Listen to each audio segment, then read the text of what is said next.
नमस्कार, आप देख रहे हैं आपके साथ मेरी बात। आज के अंक में आपका बहुत बहुत स्वागत है।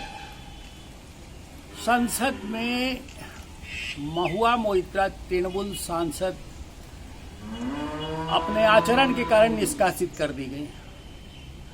उन्होंने अडानी के कंपटीटर, उनके प्रतिद्वंदी उद्योगपति दर्शन हीरानंदानी से 40 से अधिक सवाल पूछे उनके लिए, और आईडी पासवर्ड, संसद के सांसद के आईडी पासवर्ड तक का इस्तेमाल किया।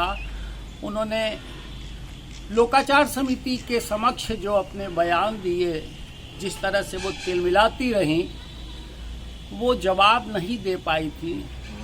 हालांकि आधार समिति ने, संसद के आधार समिति ने उन्हें निष्कासित करने से पहले संसद में बोलने का मौका नहीं दिया। ये एक सवाल ऐसा है जिस पर सहानुभूति वो बटोर सकती हैं, लेकिन इसके पहले जब सुनवाई चल रही थी मामले की, तब उन्होंने अपनी तरफ से सफाई नहीं दी और तिलमिलाती रही।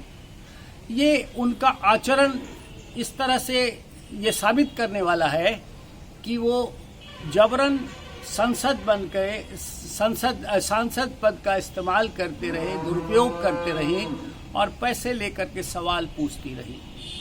पैसे लेकर के सवाल पूछने के सवाल पर ये उठता भी स्वाभाविक सवाल है कि क्या इससे पहले इस तरह के आचरण लोगों ने नहीं किए।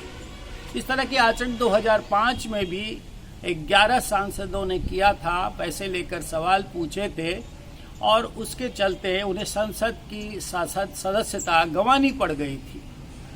ये बड़ा ही विचित्र तरह का और भ्रष्टाचार का अजीबोगरीब मामला है, क्योंकि जनता अपना प्रतिनिधि चुनती है और उससे अपेक्षा रखती है, और वो अगर तिजारत करने लग जाए, अपने आचार संहिता को तिरस्कृत करके, अपने आचरण की बलि देके और पैसों के लिए सवाल पूछे, तो वास्तव में ये भ्रष्टाचार का सबसे विकृत नमूना है और ये जनता के साथ भी धोखा है।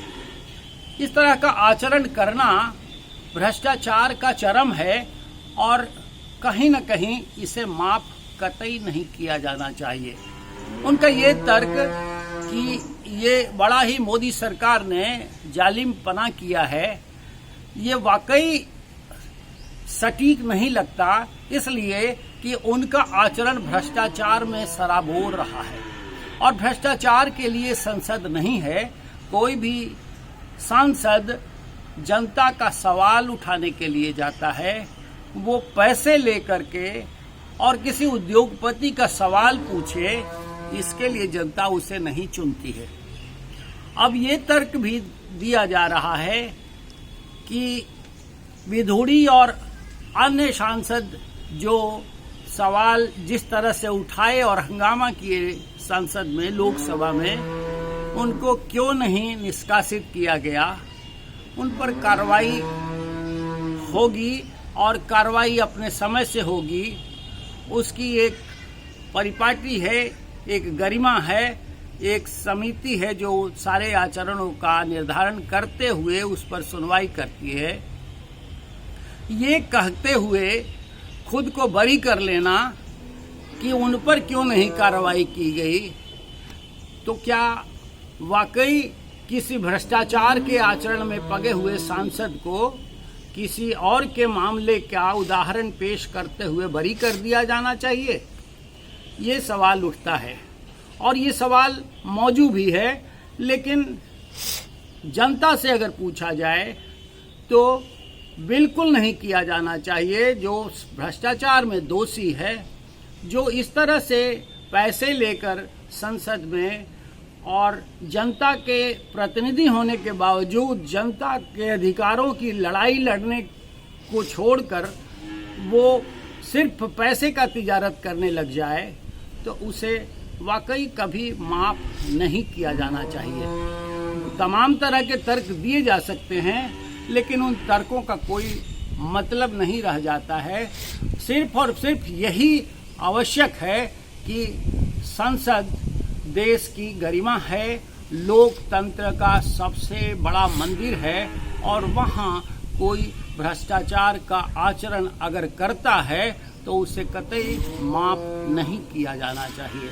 कोई और भी सांसद इस तरह के आचरण का दोषी पाया जाता है तो उस पर कार्रवाई की जानी चाहिए और तभी भारतीय लोकतंत्र की गौरवशाली परंपरा कायम रह सकेगी। आप इस पर विचार कीजिए और आपसे निवेदन है हमारे इस चैनल को सब्सक्राइब कीजिए, लाइक कीजिए और अपनी प्रतिक्रियाएं हमें देना न भूलिए। साथ साथ हम आपसे यह भी कहेंगे देखते रहिए आपके साथ मेरी बात। हम किसी और विषय पर फिर आपसे बात करेंगे। आज्ञा दीजिए। नमस्कार।